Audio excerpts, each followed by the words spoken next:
¿Cuántos están listos para escuchar la palabra de Dios? Otra vez, ¿cuántos están listos? Muy bien, pues seguimos con nuestra serie que se titula Estrategias del enemigo en los últimos tiempos. Y hemos estado hablando que estamos cerca de los últimos tiempos. Hace 8 días les mencioné 2 datos porque considero que estamos cerca de los últimos tiempos. Yo te quiero dar uno que te va a sorprender, porque yo no lo busqué, sino que me llegó esta semana y me sorprendí. En la Biblia habla de un río, no sé si han escuchado del río Éufrates, ¿sí o no? Y resulta que la profecía, se las voy a leer, Apocalipsis 16:12, aunque no la pongas, la voy a leer. 16:12, Apocalipsis 16:12. Fíjate lo que dice Apocalipsis. Luego el sexto ángel derramó su copa sobre el gran río Éufrates, y este se secó para que los reyes del oriente pudieran marchar con sus ejércitos sin obstáculos hacia el occidente. Y después dice, y vi que de la boca del dragón, de la boca de la bestia y de la boca del falso profeta saltaban 3 espíritus malignos. Es algo de los últimos tiempos. Y hay una imagen de cómo era antes el río Éufrates. Ese es el río Éufrates. Incluso también lo habla en el Edén. En el paraíso habla del río Éufrates. Así está y así está ahora. Se está secando. Y eso habla que estamos cerca de los últimos tiempos. Cuando se seque, dice que es para que entre un ejército y para que salten 3 espíritus malignos. Y está hablando ya del Apocalipsis. Entonces, no lo hago para que se asusten ni nada de eso. Lo hago para que se alegren porque nuestra redención está cerca. Amén. El que se debe de asustar y el que se está asustando es el enemigo, no los hijos de Dios. Aunque hay personas que se asustan porque no están bien delante de Dios. Ahí por eso se asustan. Pero un hijo de Dios debe de alegrarse de que la venida de nuestro Señor Jesucristo está cerca, está pronto. Amén. Entonces, estamos viendo que el enemigo sabe que estamos en los últimos tiempos y obvio, está apurado. Y va a usar todas las artimañas, todas las estrategias para que los hijos de Dios se distraigan, se desgasten y estén bobeando en otras cosas y nos perdamos la venida de nuestro Señor Jesucristo. Entonces, amada iglesia, estamos cerca. Estamos cerca. Después les voy a dar más datos, pero ese es un tremendo dato que apenas me llegó, que el río se está secando. ¿Les parece si oramos? Señor, te damos gracias en esta hermosa mañana, mi Dios. Gracias por este día que tú nos permites estar aquí.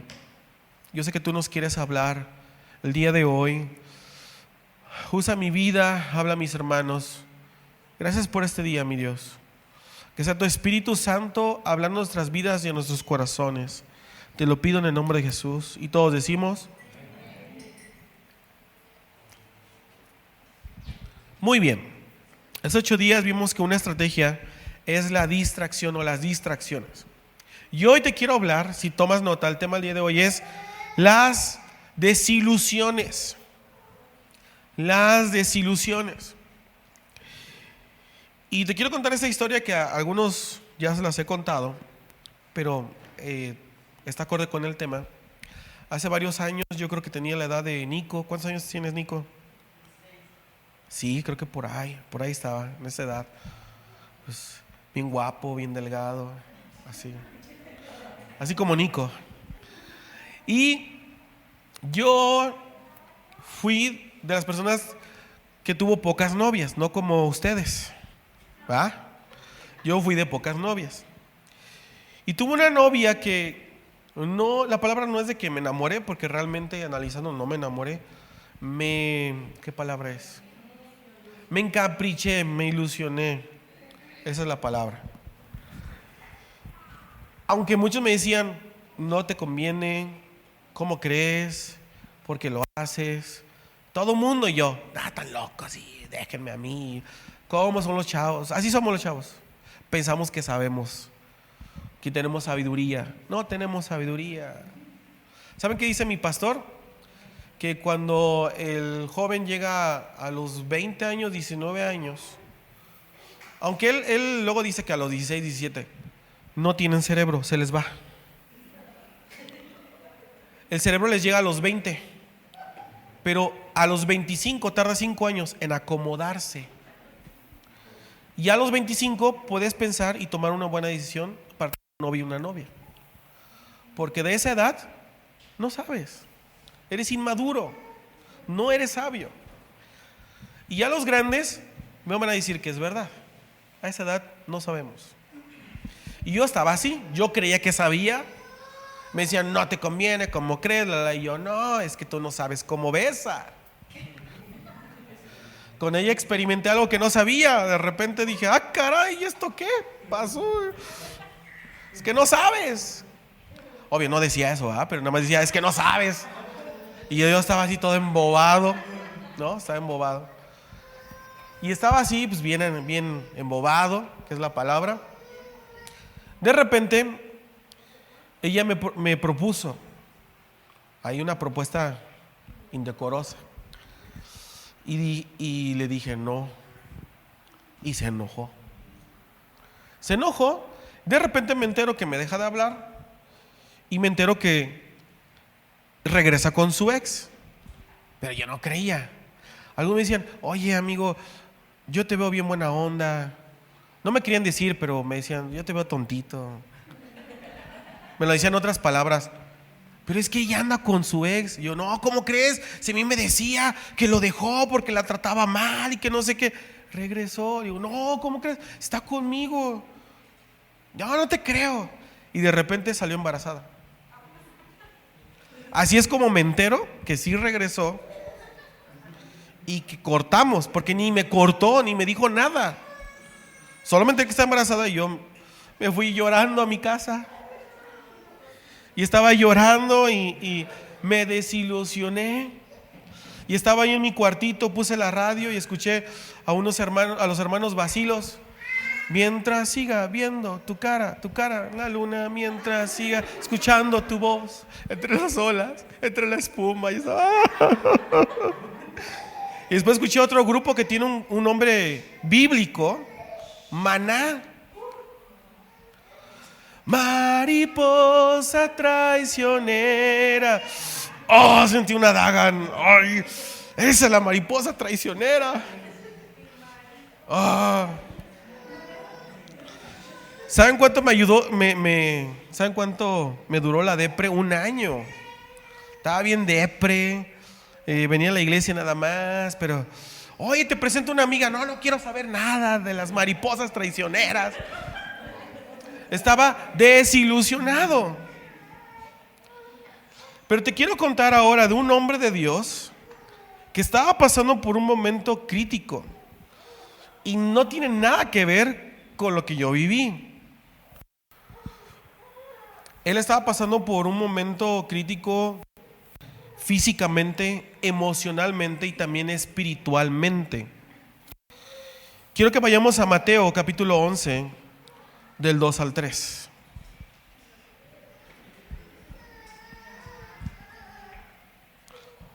Del 2 al 3. Dice así: Juan el Bautista, quien estaba en prisión, ¿en dónde estaba? Oyó acerca de todas las cosas que hacía el Mesías. Entonces envió a sus discípulos para que le preguntaran a Jesús: ¿eres tú el Mesías a quien hemos esperado o debemos seguir buscando a otro? Quiero darte un poquito el contexto, porque podemos juzgar muy fácil a Juan, pero quiero darte un contexto. Juan no era cualquiera, no era cualquier hombre. Él conocía a Jesús. De hecho dice la Biblia que era su primo. O sea, imagínate, hasta jugaron de niños. Claro que sí. No sé si jugaron fútbol, no sé qué les haya gustado, pero jugaron, era su primo. Es más, de la Biblia creo que fue el único, si no me equivoco, o de las pocas personas que fue lleno del Espíritu Santo antes de que diera luz o que naciera. ¿Se acuerdan que estaba la mamá de Jesús y la mamá de Juan? Se vieron y dice que el bebé saltó, que fue lleno del Espíritu Santo. O sea, imagínate, Juan era quien preparaba el camino del Mesías. Juan era, que dice la Biblia, que iba a venir un profeta en el espíritu de Elías y que iba a volver el corazón de los hijos a los padres y los padres a los hijos. Bueno, Jesús mismo dijo de Juan que no había mayor profeta que él. Se consagró desde pequeño, empezó su ministerio, predicaba, bautizaba. Pero un día viene su primo ya de grande y lo va a bautizar. Dice, bautízame, Juan. Y Juan dice, no, ¿cómo crees tú? Bautízame a mí. Dice, no, así se tiene que hacer. Imagínate esa escena, bautiza a su primo, a Jesús, y ve al Espíritu Santo descender como paloma. Escucha la voz en el cielo que dice, Dios, este es mi Hijo amado en quien yo tengo complacencia. O sea, todo eso lo vivió Juan, todo eso lo experimentó. Yo te quiero preguntar, ¿crees que le quedaba alguna duda de quién era Jesús? ¿Si él vivió todo eso? No, él no tenía dudas de quién era Jesús. Pero Juan estaba predicando y le gustaba mucho, y era su llamado, a confrontar el pecado. Y un día a un rey no le gustó. No le gustó, pero le estaba confrontando su pecado, su pecadote, y lo agarra y lo encierra en la cárcel.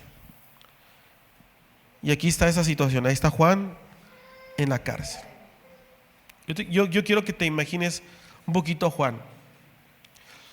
O sea, si tú fueras Juan, ¿qué pensarías que después de ser lleno del Espíritu Santo y ser usado por Dios de una manera sobrenaturalmente, que tú ores, la gente caiga, la gente sane, crezcan piernas? Y dices, wow, Dios nos está usando de una manera increíble. Predico y algo sucede, y de repente al día siguiente estás en la cárcel. ¿Qué pensarías? Por eso Juan manda a preguntar por Jesús, porque no entiende lo que está pasando. Porque él, yo creo, pensaba, si es el Mesías, yo no debería estar acá. Pero si yo fui lleno del Espíritu Santo, Dios me usó en milagros, soy su hijo, yo no debería estar acá. O sea, me imagino que le vinieron muchas dudas. Por ejemplo, ¿qué fue lo que hice? ¿Qué tal si no era él? ¿Qué tal si era otro y me equivoqué? Y pum, la desilusión tocó su puerta y lo estaba acabando. Ahora, para seguir con el tema, ¿qué es la desilusión? Quiero definirla el día de hoy. ¿Qué es la desilusión?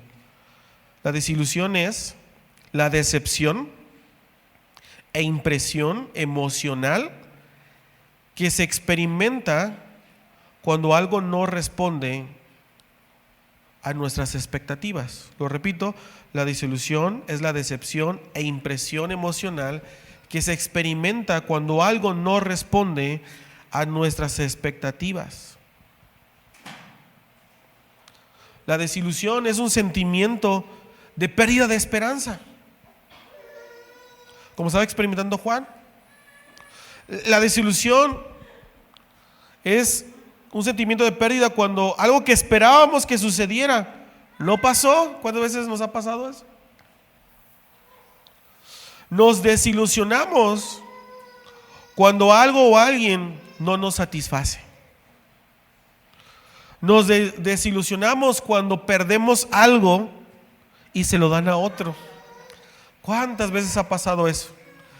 Y hasta en la iglesia ha pasado, que tú estás esmerando, estás orando, dices, estoy viendo mi discipulado, ahora sí voy a ser parte de un ministerio. Y llega otro y el pastor le dice, tú. Y tú, no, pero ¿por qué ella? ¿Por qué él? Y te decepcionas del pastor, de la iglesia o del hermano o de la hermana. Nos desilusionamos cuando una expectativa no se cumple. Ahora vamos a ir más para allá. Nos desilusionamos cuando sueños, visiones, oraciones y promesas de Dios se demoran. Primero nos frustramos, bueno, nos desesperamos, después nos frustramos y después nos decepcionamos. Y decimos, no, esto de servir a Dios no funciona. Ahora quiero que recordemos que todos los que estamos aquí, a ver, ¿cuántos han sido desilusionados? Ya sabiendo la definición. Yo creo que todos. Y más de una vez. Pero déjame decirte algo. Tú también has desilusionado a otros. Aunque digas que no, has desilusionado. Es para el derecho y para el revés. Para allá y para acá. Ahora, el enemigo siempre traerá desilusiones a nuestra vida con el propósito, escucha esto, de desgastarnos y robar nuestra fe y de estancarnos espiritualmente. Es lo que estaba pasando con Juan. Que su fe estaba menguando, estaba dudando. ¿Será? ¿No será? Pregunten si eso no es. Ahora, sabiendo que es la desilusión y que todos hemos sido decepcionados, desilusionados, ¿cómo salir de las desilusiones? Porque muchos, ya la viví y todo, pero algunos no supieron cómo manejarlo y no están aquí en la iglesia por eso. No supieron cómo lidiar con la decepción, con la desilusión. Entonces hoy les voy a dar 3 consejos para saber cómo lidiar y cómo salir. Número 1, identificar la causa de su desilusión. O sea, suena básico, pero hay que hacerlo. Identificar la causa de su desilusión. Es importante que te hagas muchas preguntas, como por ejemplo, ¿estás decepcionado de la gente? ¿O de la situación? ¿O es porque has perdido algo importante? Porque, por ejemplo, para muchas personas algo importante es un trabajo y lo perdieron. Tal vez perdiste relaciones y te dolió, te decepcionó. Estudios, tal vez pues perdiste estudios. Carrera, hay personas que no pudieron hacer su carrera y están tan decepcionados, tan desilusionados, tan frustrados que ahora quieren que sus hijos estudien la misma carrera. Y conozco muchos jóvenes que conocí un joven que está estudiando para doctor. Le digo, ¿pero te gusta? No, yo no quiero ser doctor. Yo quiero estudiar otra cosa, yo quiero ser mecánico. Digo, ¿pero por qué no estudiaste? Porque mi papá quiere que sea doctor. ¿Por qué? Porque él en su tiempo no pudo ser doctor. Y ahí les damos nuestras frustraciones, nuestras desilusiones a nuestros hijos. ¿Te has decepcionado de tu esposo o de tu esposa? Si hubieran en consejería, todos, la mayoría de los matrimonios se han decepcionado. Y ahorita vamos a ese tema, ahorita vamos. ¿Te has decepcionado de la iglesia? Del pastor, de los pastores, de los líderes, de algún líder, de los hermanos, de las hermanas. Tienes que identificar. Y tal vez tú puedes decir, no, pero es que yo no, pastor, yo no. Bueno, hoy te quiero dar un tip de frases que dicen los desilusionados, los decepcionados. Y yo quiero que me digas si has escuchado el primo de un amigo decir, por ejemplo, palabras como ya no puedo más. Bueno, estás decepcionado. Otra frase, estoy a punto de dejarlo todo.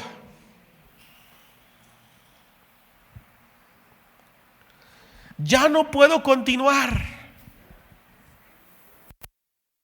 Última muy famosa, hasta aquí llegué.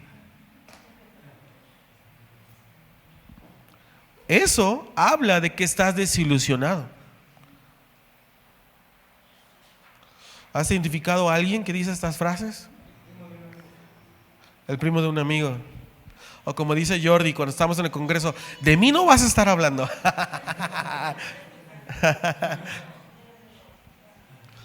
Tienes que identificar. Estoy desilusionado, pero ¿con qué o con quién? Número 2, reconocer la expectativa errada y arrepentirse. Debemos discernir si nuestras expectativas son realistas o no, porque todos tenemos expectativas de algo, de alguien, de la iglesia, del pastor, de tu esposo, de tu esposa. Pero déjame decirte que la mayoría de las expectativas son erradas, son equivocadas. Por ejemplo, en el matrimonio. Cuando entramos en el matrimonio, entramos con una idea, ¿sí o no? No, mi esposo, súper trabajador, me va a proveer, me va a ayudar con los hijos, me va a lavar los trastes, me va a decir cómo estoy a cada rato, me va a decir que me ama a cada rato, y esto y aquello, y no pasa nada. Y entras a la realidad, le huelen los pies, no se baña, no se quiere levantar a trabajar, no le gusta lo que le hago de comer, quiere de todo, se queja. Y cuando se van a casar los hombres, esperan que su mujer siempre esté arreglada y hermosa, que siempre huela rico y bien, que sepa guisar, que todos los días haga de comer y que cuando llegue siempre esté de buenas. Que le diga: mi amor, ¿cómo te fue en tu trabajo? Siéntate, te voy a dar un masajito en tus pies porque sé que vienes cansado. La comida ya está lista, te hice tortillas a mano, y los hijos ya está todo listo en la escuela y todo bien.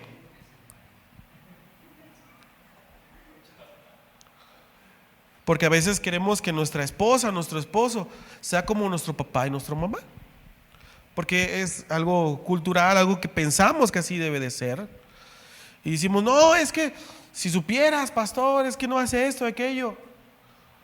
Pero ¿quién te dijo que debe de hacerlo como tu mamá? Es que no guisa como mi mamá. No le salen los chiles rellenos como mi mamá, las enchiladas, las milanesas. Pues no, porque no te casaste con tu mamá. Te casaste con tu esposa, no te casaste con tu papá. Es que ¿por qué mi hombre no es como mi papá? Bien trabajador, bien responsable, bien. Pues no te casaste con tu papá, te casaste con tu esposo. Y entramos con ciertas expectativas y nos desilusionamos.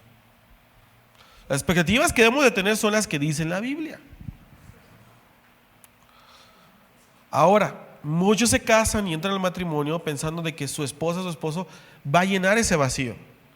Y no, es una persona integral, 100% completa, no 50 y 50 y hacen uno. No. La persona debe estar completa emocionalmente, integralmente, espiritualmente. Porque el matrimonio, si hay un vacío y quieres que tu esposa, tu esposo llene ese vacío, nunca lo va a hacer, porque no le corresponde a él o a ella. Ese vacío solo lo llena Dios, no tu esposo ni tu esposa. Es un pacto, entras para dar, no con la mentalidad de recibir. Amén. Ahora, con los hijos, tenemos una expectativa con nuestros hijos, ¿no? Que sean ingenieros, licenciados, presidentes de la república y no sé qué tantas expectativas, ¿no? Y hay papás pues decepcionados, desilusionados. Tenemos una expectativa cuando tú y yo nos enfermamos. Decimos: no, es que Dios me va a sanar. Y llevas varios días en el hospital. Y hasta algunos se burlan. ¿Y qué? ¿No que tu Dios te sanaba? ¿No que Jehová Rafa? ¿Y tú qué pasó, Dios? ¿Qué pasó? ¿Dónde estás? Estás decepcionado, desilusionado. O con la iglesia, ¿cuántos han tenido ciertas expectativas de la iglesia? No, es que yo espero que la iglesia sea así, así, pero cuando no, no, esta iglesia no, aquí no hay amor, mejor me voy. Pero pues bueno, luego se van y la descomponen en la otra iglesia, pobrecita. ¿Qué culpa tiene? O tienen expectativas con el pastor también. No, es que el pastor no me ha ido a visitar ni una sola vez. ¿Se acuerdan del ejemplo de Juan? Pregunta: Jesús el Mesías, su primo, ¿lo fue a visitar en la cárcel? ¿Lo salvó? Y a veces muchos se desilusionan porque ni una llamada al pastor, ni una visitada. O el pastor no me tiene tiempo personalizado a mí. Y tenemos expectativas con Dios también. Y muchos se desilusionan con Dios y dicen, no, como no le respondió Dios a su manera, a su tiempo o a su forma, esto no funciona, Dios tú no me ayudas en nada, me voy.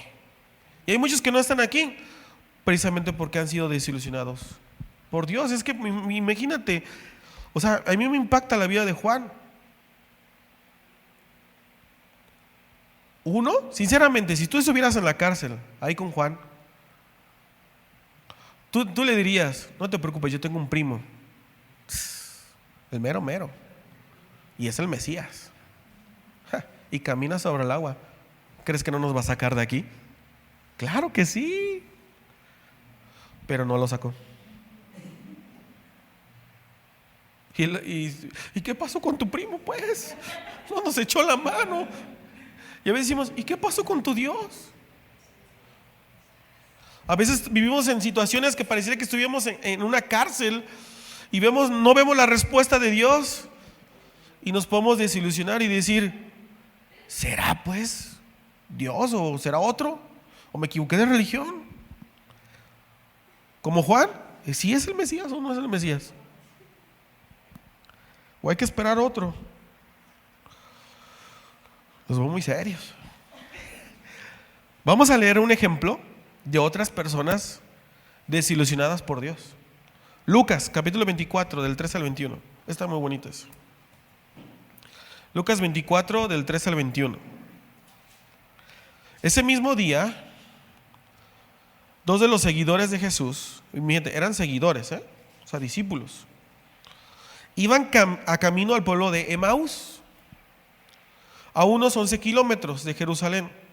Al ir caminando hablaban acerca de las cosas que habían sucedido.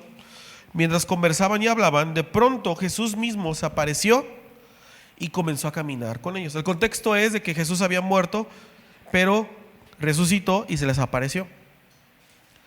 17, Él les preguntó, ¿de qué vienen discutiendo tan profundamente por el camino? Se detuvieron de golpe, con sus rostros cargados de tristeza. Entonces uno de ellos, llamado Cleofas, contestó, tú debes ser la única persona en Jerusalén que no oyó acerca de las cosas que han sucedido allí en los últimos días. Y Jesús, como un buen actor, ¿qué cosas?, preguntó Jesús. Las cosas que le sucedieron a Jesús, el hombre de Nazaret, le dijeron. Era un profeta que hizo milagros poderosos y también un gran maestro a los ojos de Dios y todo el pueblo. Sin embargo, los principales sacerdotes y otros líderes religiosos lo entregaron para que fuera condenado a muerte y crucificaron. Nosotros, digan conmigo, teníamos la esperanza de que fuera el Mesías, que había venido para rescatar a Israel. Todo eso sucedió hace 3 días. Aquí veo primero que esos dos hombres iban caminando. Dice que estaban conversando y hablando, pero dice que ellos tenían una tristeza, porque dice en el 17, se detuvieron de golpe con sus rostros cargados de tristeza. La desilusión, la decepción te trae tristeza. Estamos ahí cabizbajos. Pero algo que hace la desilusión es en el verso 21, que ya no creían ellos que era el Mesías. Creíamos. La desilusión lo que hace es que el futuro que tú veías se borra, que la esperanza que tú tenías muera. Eso es lo que provoca la desilusión. Quiere que el futuro, tu esperanza, se muera, se desaparezca. Que una esperanza para un futuro mejor ya no lo puedes ver, y que camines cabizbaja, como esos discípulos. Ellos estaban desilusionados por Jesús. Entonces la pregunta es, ¿qué expectativa tienes de Dios, de la iglesia, de los líderes, de tu matrimonio, de tus hijos? Ellos tienen una expectativa de Jesús. No se cumplió su expectativa. Ahora decían que no creían que era el Mesías. La mayoría, el 90 y tantos % de nuestras expectativas, amados hermanos, son erradas, están equivocadas. Por eso nos desilusionamos y nos decepcionamos. ¿Cuántas veces nos hemos decepcionado de las personas? Es que yo creía que... Y pues no.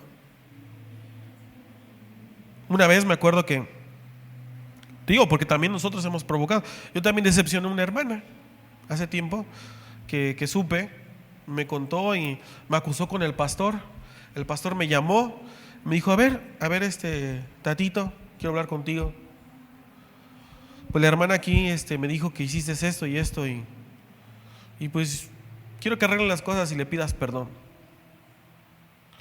Y yo, sí, yo digo, yo no tengo ningún problema en pedirle perdón, pero delante de ella le voy a contar pues el contexto y cómo estuvo el asunto, ¿no? Pero yo, si me equivoqué, pues sí, pido perdón. Y le voy a pedir, esté bien o esté mal lo que hice, le voy a pedir perdón. Entonces nos juntó y dijo, no, pastor, pues es que íbamos en el carro y hizo un comentario. Ay, me dolió en mi corazón, porque yo dije, ¿cómo un siervo de Dios va a decir eso? No, yo te tenía en una expectativa. Yo dije, no, ¿cómo va a decir eso? Si él predica la palabra. Pero ya no.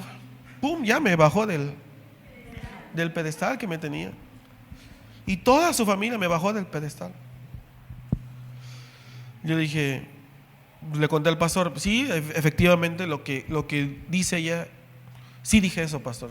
Hasta sacó de onda, porque pensó que lo iba a negar. No, sí lo dije. Le cuento un poquito, íbamos en el camino, íbamos en el coche. Yo no me llevo con la hermana, yo no tengo, o sea, sí le hablo y todo, pero no me llevo, pues. Pero todos los del carro se estaban llevando, estaban bromeando, de bromas nada más, estaban bromeando, estaban llevando un poquito pesado. Y pues estaba llevando un poco pesado conmigo, me dijo esto y esto. Entonces yo dije, caray, yo no me llevo así con la hermana. Si quiere que le entre a las bromas, pues le entro a las bromas. Y le hice una broma, una nada más. Y ¡pum! ¿No? Pues con eso tuvo. Y le dije, pues le conté cómo estaba el contexto, pero aún así, hermana, le pido perdón. Si no fueron las palabras y se decepcionó de mí, perdóneme, no fue mi intención. Créame que lo menos que quiero es lastimarle su corazón. Y yo no quiero que por mí no venga a la iglesia. Al contrario, yo le pido perdón y yo la regué y la abracé y le pedí perdón. Y el pastor me dijo, muy bien lo que hiciste. Que no me negué, que dije que no. Le digo, pues sí, es que siempre nos debe de llevar el amor y pedir perdón. Entonces también he decepcionado a hermanos o hermanas. Tú has decepcionado también. Todos hemos decepcionado y hemos recibido esa decepción con otras personas. Entonces debemos de identificar, de reconocer y de arrepentirnos. Y número 3, la última, establecerse en la bondad de Dios. Repito, establecerse en la bondad de Dios. Quiero que repitas conmigo, Dios es bueno, pero fuerte, Dios es bueno todo el tiempo. Y todo el tiempo Dios es bueno. Es una frase famosa que se hizo en una película de Dios no está muerto, pero es una frase bíblica. Vamos al Salmo 118:1. Den gracias al Señor, porque ¿qué? Porque Él es bueno. Su fiel amor perdura ¿para cuándo? Para siempre. Entonces tú y yo debemos establecernos en la bondad de Dios. Creer que Dios es bueno todo el tiempo y todo el tiempo Dios es bueno. Y cuando tú pases por desilusiones, por decepciones, algo que me ha ayudado mucho y que te puede ayudar es que cuando estás pasando por un momento así, quiero que recuerdes momentos anteriores cuando Dios ha sido bueno contigo.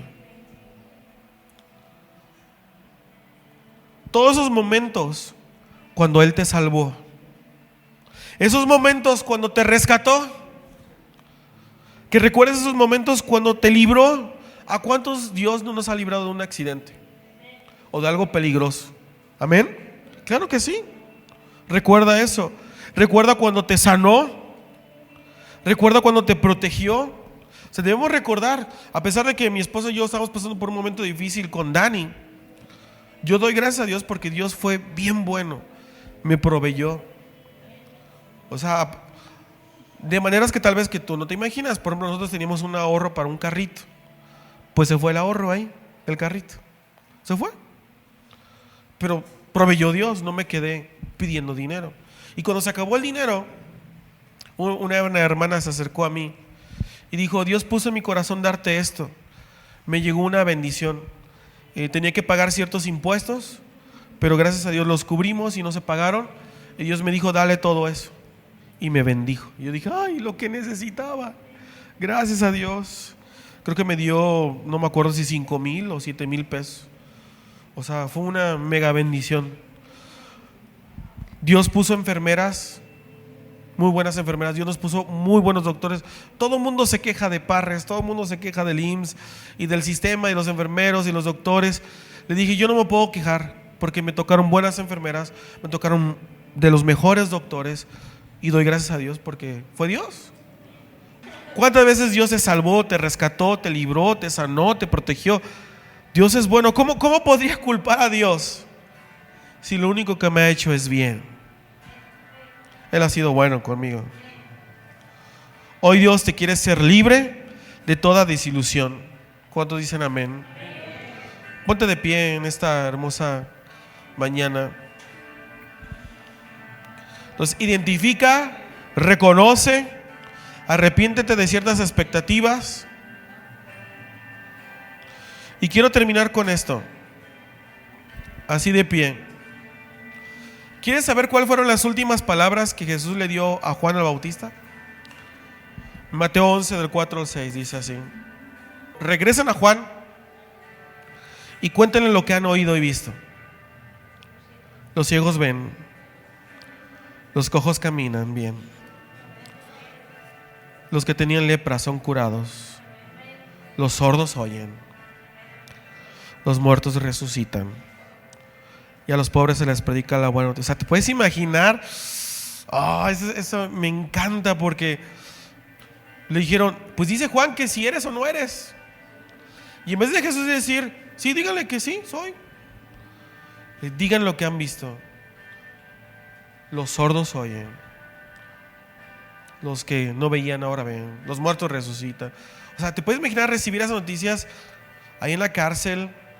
Y Juan, escuchando eso, yo creo que se alegró su corazón y dijo: ahora entiendo por qué estoy aquí. Vale la pena. Vale la pena.